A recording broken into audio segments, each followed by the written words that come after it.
সবাই নামাজ পড়ে খালাদের বাসায় এসে খাওয়া দাওয়া শুরু করে দিয়েছে। এই যে আমার আব্বা খেতে বসে গেছে, সাথে বাবু, মেজো ভাইয়া বাচ্চাদেরকে খাওয়াইতেছে, আইজান ইলমা ওদেরকে খাওয়াই নিতেছে।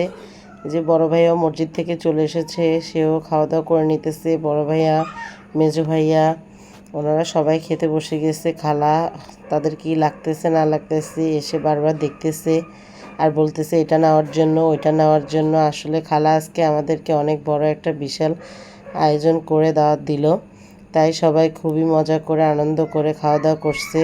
আর এই যে এই পাশ থেকে চলে আসছে আলম আর খালার ছেলে মাসুদ আলম, তারাও বসে গেছে। আর এই যে আমার ভাই, ছোট ভাই, সে একসাথে বসে গেছে।